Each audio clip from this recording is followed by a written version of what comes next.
poco nuestro laboratorio, digamos que sería un poco el cóctel de estrés, inflación, enfermedades infecciosas, ¿vale? Y eso será lo que os explico ahora un poco. Y voy a hablar principalmente de la depresión y de la esquizofrenia, que son las dos que más estudiamos en el laboratorio. La depresión. Lo que me gustaría que os quedase claro o que llevásemos de aquí es que la depresión no es tristeza, no es estar triste. Una persona que tiene depresión, hay varios tipos, ¿vale? La depresión mayor, que es la más grave, que es de la que suele más hablar, pero no es un estado que esa persona le apetezca tener, ¿vale? No es una decisión propia. ¿Por qué se caracteriza? ¿Vale? Hay una tristeza, pero es una tristeza patológica, alargada muchísimo en el tiempo, pero además hay una pérdida del interés, del líbido, del apetito, hay una incapacidad de sentir placer, no sienten placer, hay una intolerancia al dolor, ¿vale? Tienen cualquier daño que se hagan, ellos lo sienten como muchísimo más intenso. Y además, síntomas cognitivos que a veces no asociamos, ¿no?, a la depresión, como pueden ser problemas de concentración, falta de atención, dificultad en la toma de decisiones. Para ellos la decisión más nimia es un factor estresante que les vuelve locos y que les provoca muchísimo dolor. ¿Y por qué ocurren estas alteraciones? ¿No? ¿Por qué ocurren estos síntomas que os nombré aquí? Bueno, nosotros lo que estudiamos es, vale, vamos a ver qué alteraciones hay. ¿Qué alteraciones hay? Este es el esquema, no sé si se ve muy bien, que os ponía antes del esquema, que sería el mapa de metro, de cómo funciona el cerebro. Lo que ocurre en la depresión, hay diferentes alteraciones, estas de aquí, ahora os las comento, pero sobre todo hay alteración en las moléculas, en estos neurotransmisores, ¿no?, que ayudan a las neuronas a comunicarse y al correcto funcionamiento. Los antidepresivos que tenemos actualmente lo que hacen es incrementar la serotonina para controlar esas emociones, incrementar la noradrenalina, ¿vale? Son los fármacos que tenemos actualmente, actúan a este nivel. Pero hay otras alteraciones. Hay una disminución del volumen del hipocampo. El hipocampo, si yo corto el cerebro por la mitad, a ver si no se me cae, es esta región que tenemos aquí, ¿vale? Está implicada en la memoria, esta región, que se suele decir que es como un caballito de mar. Entonces hay una disminución en su volumen, pero también hay cambios en la actividad y en la conectividad de las neuronas. Y hay alteraciones en todos los sistemas biológicos que median el estrés. Hay inflamación, hay daño oxidativo, hay alteraciones del sistema inmunitario. Por ejemplo, aquí está una foto de la disminución del volumen, que es un estudio de un metaanálisis. Esto sería un control sano. Este sería el cerebro así cortadito, ¿vale? Por la mitad. Sería como así, ¡rac! Es el trozo, entonces veo el hipocampo en un hemisferio y en el otro. ¿Vale? Entonces, eso sería el hipocampo, este sería el tamaño en un paciente sano, y este sería el tamaño en una persona con depresión mayor. Tenemos que disminuir muchísimo. Por ejemplo, en cambios en la actividad y en la conectividad neuronal. Estos son escáneres, ¿vale?, de los que se mide de neuroimagen, los que se mide la actividad, como el que enseñé antes con el LSD, ¿vale? Esto es el cerebro. Voy a enseñar así, porque si no estáis acostumbrados a ver esto, después ese es el cerebro así, ¿vale? Esto así. Entonces aquí tenemos un sujeto normal, vemos que tiene muchísima más actividad, que está más activo, y un paciente con depresión mayor, vemos que las neuronas están mucho menos activas, no tienen esa energía, no funcionan correctamente. ¿Vale? Y luego tenemos una serie de alteraciones biológicas de respuesta al estrés, que esto es principalmente lo que estudiamos nosotros en el laboratorio. ¿Qué alteraciones a nivel molecular biológico provoca el estrés? ¿Qué es lo que hacemos? Nosotros en los modelos animales ponemos a las ratas en un protocolo de estrés, les ponemos una serie de estresores y eso da lugar y provoca un comportamiento de tipo depresivo y todas esas alteraciones a nivel molecular que se correlacionan con las alteraciones que tienen los pacientes. Y esto es lo que nosotros estudiamos, o sea, hacemos este protocolo, vemos qué alteraciones tiene y probamos diferentes fármacos para ver si pueden revertir estas alteraciones y pueden mejorar este comportamiento tipo depresivo. ¿Qué es esto de aquí? No os quiero meter miedo, ¿vale? No sé si se ve, igual no. Este es un electrodo que se mete desde el cráneo y baja hacia el cerebro. Esto es una técnica muy invasiva, ¿vale? Y esto se empezó utilizando en el Parkinson, en casos ya muy graves de Parkinson, donde el temblor y el movimiento incontrolado es tan elevado que esa persona no puede hacer nada ya. Entonces, ¿qué ocurre en el Parkinson? En el Parkinson ocurre alteraciones moleculares y celulares igual que en estas enfermedades. ¿Cuál es la alteración que tiene lugar? ¿Por qué no pueden controlar los movimientos? Pues hay una región del cerebro que se encarga de sintetizar la dopamina, ese neurotransmisor que os expliqué, que controla el movimiento. ¿Qué ocurre en esta enfermedad? Que esa región muere. No hay dopamina y, y el cerebro no puede controlar los movimientos. Entonces, pues hay movimientos aleatorios. ¿Cuál es el tratamiento? Pues darle un análogo de la dopamina. Y mejora, pero tiene muchos efectos secundarios, no se puede dar de manera crónica y luego pues hay pacientes que están tan graves que no hay otro tratamiento. Una estrategia que se ha hecho, y como esto es muy invasivo, solo se utiliza en casos muy extremos, yo os digo, es esto, es implantar un electrodo que active directamente esa región. Esa región hay menos neuronas, no producen dopamina, esta sustancia no funciona bien. Entonces, pues la activamos de manera exógena, con un electrodo. Y esto funciona en aquellos casos que son muy graves. ¿Por qué os pongo esto de aquí? Porque en 1999, una paciente con Parkinson le inyectaron con este electrodo, ¿vale? Pues se llama estimulación craneal profunda. Y lo que vieron es que de repente, cuando lo activaban, esta señora empezaba a llorar. Empezó a decir que no tenía ganas de vivir, que se quería suicidar, que su vida no tenía sentido, que se sentía vacía. ¿Qué había ocurrido? Habían inyectado el electrodo en la región responsable de la alteración de los movimientos del Parkinson, en otra región, un poquito más abajo. Es un área que se conoce como el área 25 de Brodmann, que está aquí, que es esta área de aquí, que ahora sabemos que está implicado en el control de nuestras emociones y la gestión, que de hecho en los pacientes depresivos muy graves, donde ya el querer suicidarse, los pensamientos suicidas son tan recurrentes y es tan grave la enfermedad que tienen que ya no hay solución, pues se opta por esta estimulación transcranial profunda y se ha conseguido remitir el 50% de los casos. Pero como ya os digo, es casos muy extremos, porque es una terapia muy invasiva. Pero lo que quiero decir es esto, es que depende de la actividad muchas veces del cerebro el que tú te sientas así y es algo que tú no puedes controlar. Y luego está la esquizofrenia. La esquizofrenia, como yo os decía, afecta a 21 millones de personas en el mundo, junto con otras psicosis. Y lo conocemos principalmente todos por esas alucinaciones, ¿no? y delirios que tienen. Pero también tienen otros síntomas, como la desmotivación, el aislamiento social, déficit en la memoria, alteraciones afectivas.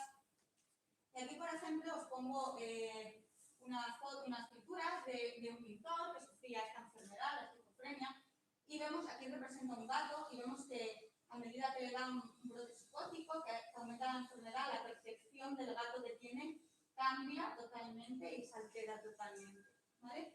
¿Qué pasa en la esquizofrenia? ¿Por qué hay estos síntomas? Bueno, hay muchos cambios, igual que los cambios que os enseñé en la depresión, alteraciones a nivel de regiones, del cerebro, etc. Pero uno de los que se asocia es que los niveles de dopamina aquí cambian, ¿vale? Hay dos cosas que ocurren en este cerebro. La dopamina, hay una región aquí, una región por aquí del cerebro donde se sintetiza, ¿vale? Y esto hay como dos vías, son como las vías de metro que os enseñé antes, las líneas de metro, ¿vale? Se sintetiza aquí y se va a liberar a esta región de aquí, que es el sistema límbico, que está implicado en el control de las emociones, ¿vale? Y alucinaciones, etc. Entonces aquí, en estos pacientes, se incrementa muchísimo la dopamina y eso da lugar a esas alucinaciones. Hay otra vía de la dopamina que va de aquí, hasta la corteza prefrontal, a esta región de aquí, adelante del todo, que está implicada en la memoria y en sus procesos cognitivos. Y en el caso de esta vía, la dopamina disminuye. Es decir, hay una vía que está implicada con las emociones, la percepción visual, donde la dopamina se incrementa muchísimo y eso hace que tengan estas alucinaciones. Otra vía donde está muy disminuida y esto hace que tengan estos síntomas de pérdida de memoria, etc. ¿Cuál es el tratamiento actual que tenemos? Pues inhibimos, en el caso donde está superactiva la dopamina, nos da lugar a estas alucinaciones visuales, inhibimos la dopamina. Es un fármaco que lo inhibe, entonces evitamos esas alucinaciones. ¿Cuál es el problema? Hay otra región donde los problemas se debían a que la dopamina estaba baja. Yo inhibo en todo. Entonces empeoro los síntomas cognitivos, la pérdida de memoria, etc. Ese es el problema de los tratamientos que existen hoy en día. Además, también hay un componente a nivel de la serotonina ¿vale? Y hay otros fármacos que tenemos que inhiben también la serotonina y ayudan mejor con esos, impiden mejor las alucinaciones visuales y mejoran también mejor esas pérdidas de memoria que tienen. O sea que es bastante más complejo, ¿no? Y en el caso de la esquizofrenia se relaciona mucho con alteraciones, o sea, ¿por qué tiene lugar? ¿Por qué hay más dopamina en un sitio? ¿Por qué hay menos en otro? Se relaciona mucho con alteraciones en el neurodesarrollo, en el desarrollo del cerebro, y que luego finalmente provoca estas alteraciones. Uno de los factores de riesgo y que se relaciona con esta enfermedad son las infecciones que puede tener la madre gestante durante el embarazo. Esa infección en el embarazo va a provocar una inflamación y el feto está, mientras está embarazada la madre, el feto se está desarrollando, su cerebro se está desarrollando. Por lo tanto, todos los eventos estresantes, una inflamación que hay ahí va a alterar cómo esas células están formando el cerebro y puede dar luego en la adolescencia, que es cuando el cerebro se termina de formar, esos debuts y esa aparición de episodios esquizofrénicos. Entonces, uno de los modelos que nosotros utilizamos en el caso para investigar la esquizofrenia es una madre gestante, una rata embarazada, infectamos, ¿vale? Con un componente de bacterias y luego la descendencia, la cría, los hijos, pues van a tener esas alteraciones en el cerebro. Pero además, esto no es todo, no es suficiente. Hay otros factores sociales que afectan, que son factores estresantes que van a provocar esas alteraciones a nivel cerebral. Y los que nosotros investigamos es el aislamiento social, como el aislamiento. Nosotros cogemos un rato y lo aislamos. Somos ellos y nosotros somos seres sociales, necesitamos contacto, necesitamos empatía. Si estamos aislados, ese aislamiento social provoca directamente esa falta de afecto, ese aislamiento provoca directamente cambios y daños en el cerebro. Entonces, una de las cosas que estudiamos es cómo el aislamiento social, junto con esta inflamación de la madre, esa infección, provoca estos cambios, y la deprivación materna. Cómo al separar estas crías, nada más los quitamos de la madre, cómo eso afecta y tiene luego repercusiones y daños directos. Estas son cosas que pasan en nuestra sociedad. El aislamiento social, traumas, por ejemplo, se estudia mucho a nivel de orfanatos, esa falta de afecto, por ejemplo, de una madre, provocan cambios directos en nuestro cerebro y son factores de riesgo para la aparición de estas enfermedades. Entonces, como os digo, en nuestro laboratorio el modelo que utilizamos para estudiar esta enfermedad es este, es un poco una mezcla entre infectar a la madre y luego aislamiento. No sé si se os ha venido a la cabeza, pero podemos pensar entonces, ala, pues una madre que está ahora embarazada y se infecta por COVID, pues nosotros ahora hemos empezado una colaboración con varios hospitales para hacer un seguimiento de los niños que nacen de madres que han estado infectadas por COVID, porque claro, es un evento, es una inflamación para el feto y puede dar lugar a alteraciones y favorecer, no lo es todo, obviamente es un factor de riesgo, y luego seguir estos niños a lo largo y ver si tienen un mayor riesgo de padecer una enfermedad mental, como puede ser la esquizofrenia, frente a una madre que no ha tenido ningún tipo de infección durante el embarazo. Y esa es la parte de investigación de que me gustaba arrojaros la luz para deciros de que lo que hacemos desde la investigación y la ciencia es conocer qué alteraciones hay en el cerebro, intentar explicar a qué se deben, cuáles son esos factores ambientales, esos factores sociales que pueden estar influyendo en que aparezcan esos cambios moleculares, celulares en el cerebro.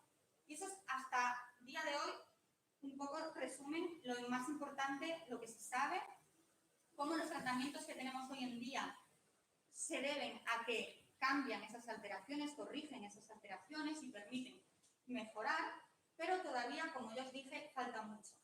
El cerebro es un órgano muy complejo, desconocemos muchísimas cosas de cómo funciona, en estas enfermedades desconocemos mucho.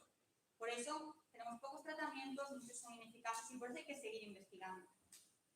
Y esa es la parte que yo os suelo contar, pero ya lo dije antes. Hay otra parte muchísimo más importante que es esta, escuchar. Escuchar y empatizar con esta gente. No tenemos que aislarlos porque es incluso peor. Y es esto, conocer sus necesidades. Y esto es una parte que yo no os puedo dar hoy. Es una parte que estos son vuestros deberes, que es lo que tenemos que hacer todos como sociedad.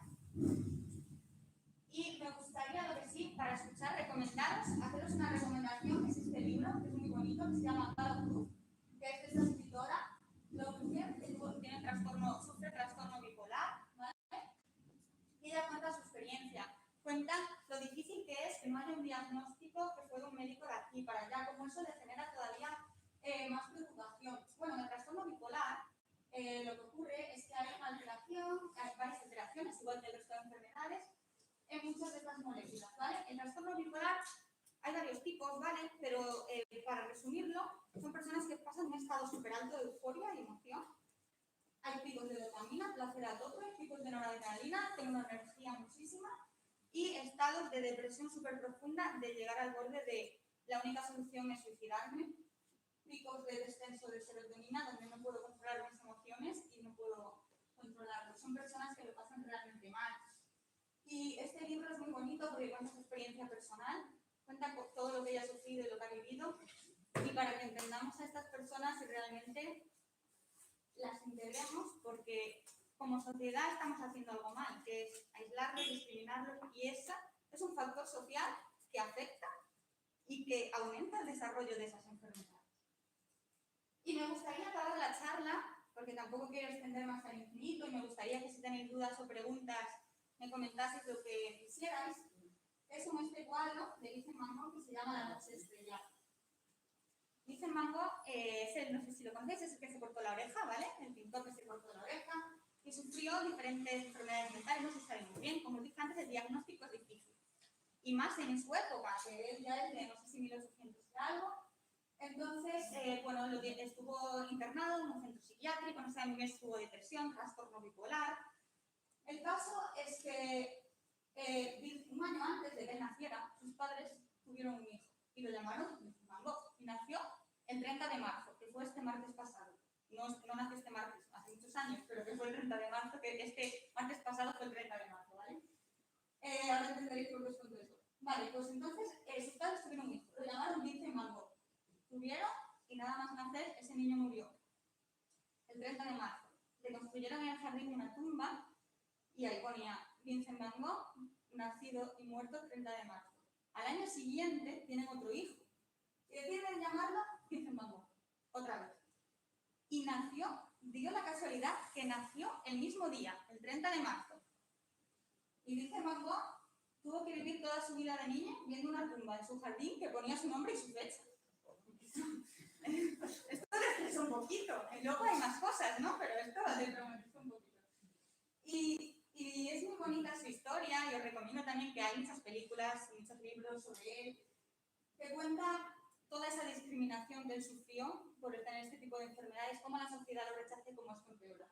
Y yo creo que, y no solo dice, también las fotos que enseñan antes del gato, que es de un pintor, también Louis Vine, y hay muchísimos pintores o artistas que sufren esas enfermedades mentales y da esa comprensión que la sociedad no les da. Les da esa manera de desahogarse y de expresar sus emociones y de sentirse comprendidos de la manera en la que el resto de personas no los comprenden. Y me gustaría acabar con una frase que a mí me parece muy bonita, que él dijo, la normalidad es un camino pavimentado, el camino es cómodo para andar, pero no crecen flores en él. Y lo que tenemos que hacer como sociedad no es pavimentar, no es llevarnos a esa gente a la normalidad de sé como yo, eso no. Lo que tenemos que hacer como científicos y como sociedad es aliviar su dolor, es simplemente arrancar las malas hierbas, pero dejar que crezcan todas esas flores. Así que muchas gracias a todos por vuestra atención.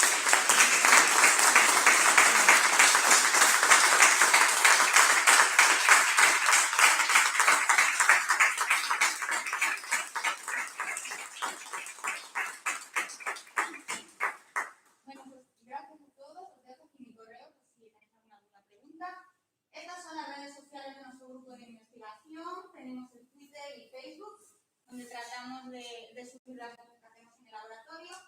Y este es el código QR que os llevará a nuestra página web del laboratorio, que no sé si seréis capaces de escanearlo o si no, bueno, si ponéis simplemente, no lo guardéis de contacto, según está indexado, ¿vale? Si ponéis neuropsicofarmacología molecular, lo podéis ver. Y nada, ya si tenéis alguna pregunta, duda, curiosidad, sugerencia, pues todo lo que queráis, bienvenido es.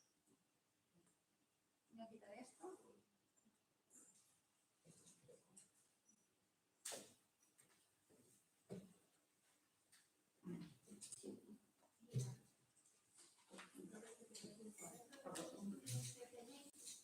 Sí, perdón. es que ahora con las mascarillas no sé qué.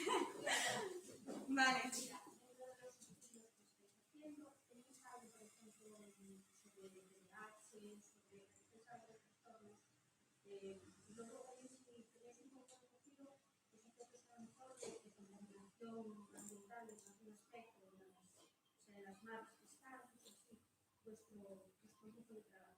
En concreto, nuestro grupo de trabajo no. O sea, no lo investigamos, pero sí que hay otros grupos de investigación que, o sea, hay estudios que también que ven como un factor de riesgo puede ser, por ejemplo, la contaminación. Sí que se ha estudiado, ¿vale? En nuestro grupo concreto no lo hemos estudiado, pero sí que me consta que hay otros grupos que sí que lo han hecho y si le interesa le puedo pasar información. En el caso del trastorno de déficit por atención, nosotros no lo estudiamos directamente, pero si tiene alguna duda al respecto o muy concreta, le puedo pasar información de algún grupo que lo estudie más a fondo, ¿vale? Mire yo. Sí. Pues sobre la demencia frontotemporal. Nosotros en nuestro laboratorio estudiamos a nivel más molecular qué es lo que pasa, qué cosas se alteran a niveles de las demencias, que es lo que se conoce. Y a día de hoy los tratamientos que existen son más o menos paliativos para paliar los síntomas que pueden padecer, por ejemplo, pues, antidepresivos porque a veces les hace falta, antipilépticos, depende un poco de la sintomatología. Sí que en los últimos años se está conociendo cada vez más y se intentan tener más tratamientos. Por ejemplo, lo que os puse antes, no la activación cerebral profunda, ¿vale? Con el electrodo, porque esa es más invasiva. Hay otros que se está estudiando que es la activación a través de magnetismo, ¿vale? Magnética craneal, que parece que mejora un poco los síntomas. Se hizo un estudio en Italia, aquí en España también se estudió para, por ejemplo, la afasia, problemas de lenguaje y eso, y puede mejorar un poco. Ahora, cada vez conocemos más, pero los tratamientos son bastante difíciles. Pero bueno, espero que en un futuro haya más esperanza respecto a esas enfermedades. Lo que hay es que seguir pues investigando para conocerlas cada vez más y que podamos tratarlas en el futuro. Sí. ¿Sabes si esta explicación de la esquizofrenia o el trastorno? Porque conozco a un niño que tragó parto cuando nació y su madre estaba creo enganchada de él. Tiene un comportamiento, yo no sé si es esquizofrénico o trastorno de la conducta, así. Y puede originar el tragar parto y el que tu madre tener el COVID, pues que se enganche, puede ser uno de estos trastornos.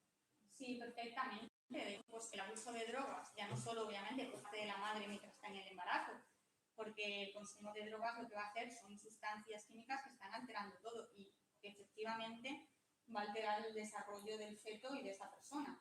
Y luego ya también pues el propio abuso de sustancias, que eso también es un problema que se da en la propia persona.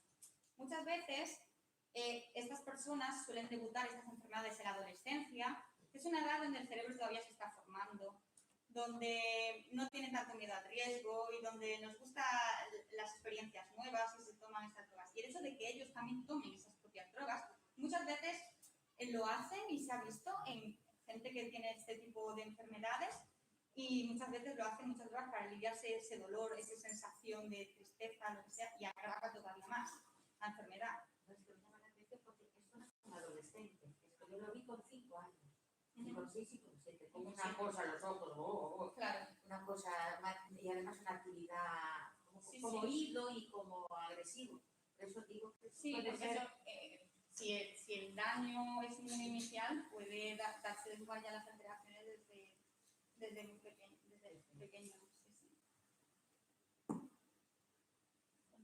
Bueno, yo, en primer lugar, quería agradecer los consejos, en este caso el de Hugo, por ejemplo, ¿no? que fomenta este tipo de actividades que se produzcan y en este caso, pues que las personas que son del pueblo que han logrado sus éxitos y pues, sean capaces de divulgarlo aquí, ¿no?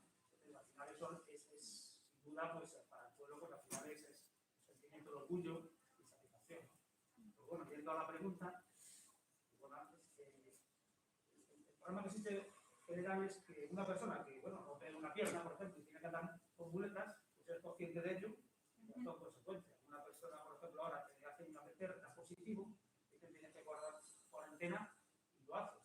Tienes una infección, te da fiebre, tienes que guardar cama los otros días, y lo haces porque eres consciente de que estás enfermo. El enfermo mental, generalmente, sobre todo en la fase inicial, que puede durar varios años, no es consciente de que está enfermo. Por lo tanto, ni pide ayuda, ni se deja aconsejar. Yendo ya un poco a la línea de investigación que tenéis, pues, nosotros una radio antes, pues unas pilas, pues nos duraban 15 días y cambiamos la pila, ¿no? Los científicos fueron capaces de mezclar la pila alcalina y que estemos pues, un mes y medio escuchando la radio, ¿no?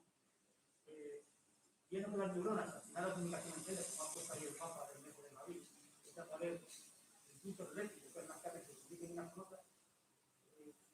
La línea va a enfocar un poco investigación a descubrir un fármaco o un tipo de terapia sanitaria que permita que, bueno, pues que esa pila que parece que va fallando porque faltan esos impulsos, pues tarde más tiempo en funcionar. Si es eso, vamos, cómo va enfocada la línea de investigación. Sí, pues, por ejemplo, la línea de investigación es conocer primero cuáles son las alteraciones que tienen lugar y por qué no funciona correctamente, por qué las neuronas funcionan mal, y a partir de esas alteraciones, pues desarrollar un fármaco que las revierta. Te pongo un ejemplo muy concreto de una cosa que hacemos en el laboratorio. Por ejemplo, nuestras células, para que funcionen correctamente, hay un proceso que se conoce autofagia. El nombre me da igual, ¿vale? Es un proceso mediante el cual la célula elimina desechos, obtiene energía, ¿vale? Cuando hay un evento estresante o cualquier otra cosa, este proceso biológico falla. Nosotros hemos visto, pues, en los ratones, que este proceso está deteriorado. Entonces, la neurona no puede eliminar correctamente sus desechos, se van acumulando y la neurona falla, o sea, no funciona correctamente. Sabemos que hay esa alteración. ¿Cuál podría ser una vía alternativa de tratamiento? Pues favorecer esta autofagia mediante una molécula que active este proceso y así poder eliminar esos desechos que se han acumulado y permitir que la neurona actúe más fácil. Y así con muchas cosas. Claro, el problema es que están alteradas muchísimas cosas. Entonces, conocemos a nivel molecular cuáles son las pequeñas alteraciones. Entonces digo, pues puedo sacar un fármaco que me revierta esta alteración y ver si tiene efectos. Y eso es un poco lo que se intenta e intentamos hacer, en plan descubrir cuál es la alteración y generar un fármaco que la ayude o la revierte. El caso más fácil también es, por ejemplo, si disminuye un neurotransmisor, pues doy un fármaco que lo aumente y así me ayuda a contrarrestar, que es un poco también lo que se hace en algunos fármacos. Pues como antidepresivos lo que hacen es incrementar noradrenalina, serotonina, y eso ayuda a que funcione mejor las neuronas y disminuyan esos síntomas. No sé si he respondido correctamente a tu pregunta. Así luego te la explico más a fondo. Perdón, del estrés crónico, usted hablaba antes sobre la influencia que produce en las enfermedades mentales. ¿Cómo se está orientando cómo se combate o qué se prevé que haya para combatir, para que no desaparezca?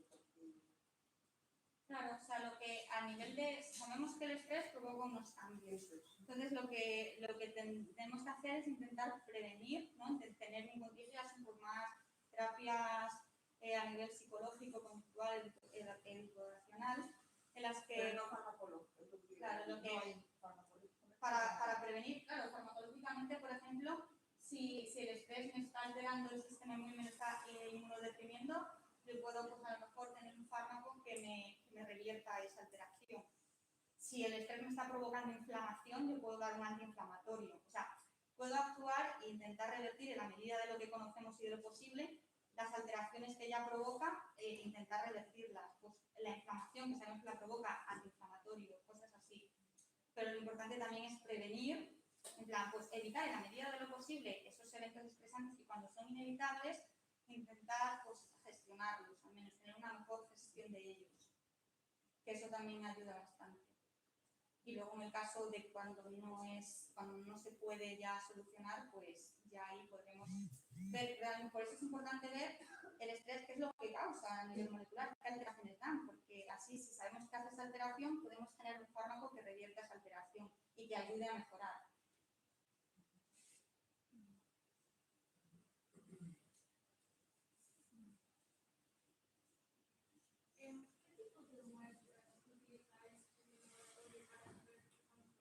Que cambie de la dopamina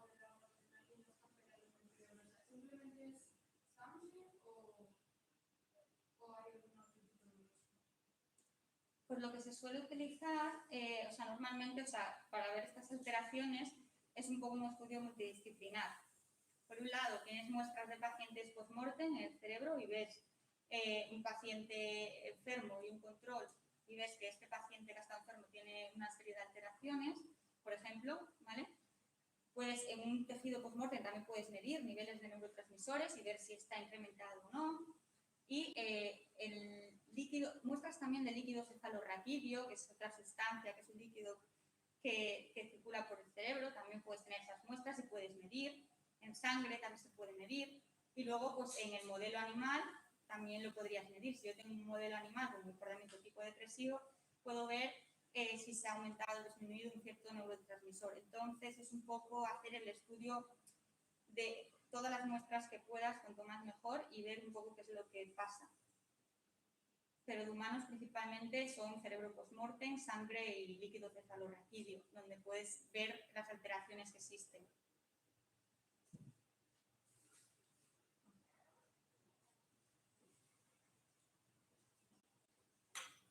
Y en principio, si hay más dudas, ¿no? Y si os quedan dudas para después, os podéis escribirme a correo.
El que ya no sé si se puso bien.